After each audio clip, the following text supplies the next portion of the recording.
Le capteur inductif utilise les principes de l'induction magnétique. La variation du champ magnétique dans une bobine crée un courant induit.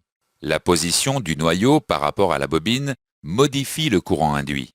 Il existe deux types de capteurs inductifs, le générateur d'impulsion et le capteur à inductance variable.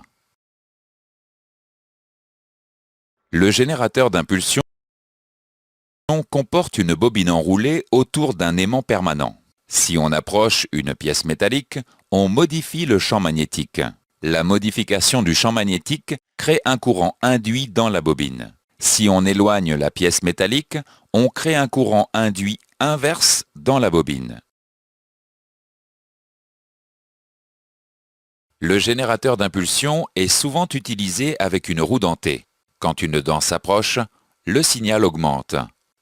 Quand une dent s'éloigne, le signal diminue. La fréquence et la tension augmentent lorsque la vitesse de rotation augmente. Vous pouvez cliquer sur les boutons pour changer la vitesse de rotation.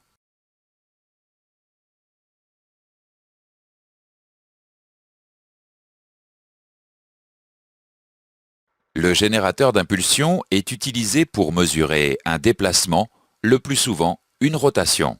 Vous pouvez cliquer sur les numéros pour voir les symboles et les applications.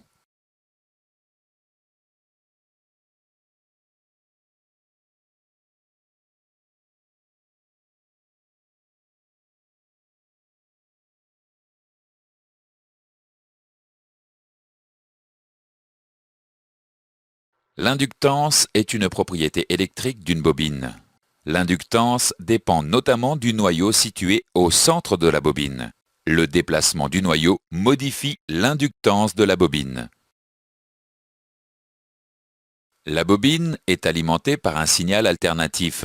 L'inductance de la bobine modifie le signal alternatif. En déplaçant le noyau, on modifie l'inductance de la bobine et donc le signal. Le boîtier électronique analyse le signal et en déduit la position du noyau. Vous pouvez cliquer sur les boutons pour déplacer le noyau de la bobine.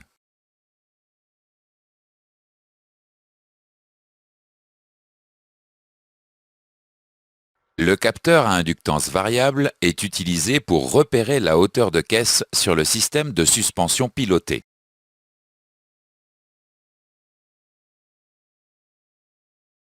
Faisons maintenant quelques exercices avant de continuer. Quel paramètre est détecté par un générateur d'impulsion? Sur quel principe le générateur d'impulsion fonctionne-t-il? Dans ce chapitre, nous avons vu les points suivants. Le capteur inductif utilise les principes de l'induction magnétique. Le générateur d'impulsion comporte une bobine enroulée autour d'un aimant permanent. La modification du champ magnétique crée un courant induit dans la bobine. L'inductance est une propriété électrique d'une bobine. Le déplacement du noyau modifie l'inductance de la bobine.